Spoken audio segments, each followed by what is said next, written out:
Start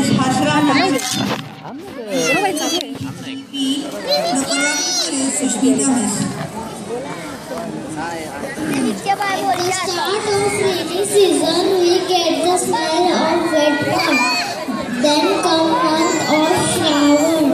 Now PG3 students will perform a dance and tell you about this month. It's मेरे friends का dance.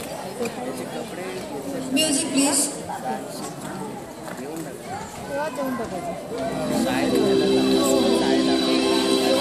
मोठा नको करू ना नको ना दीदी बघ दादा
Tamus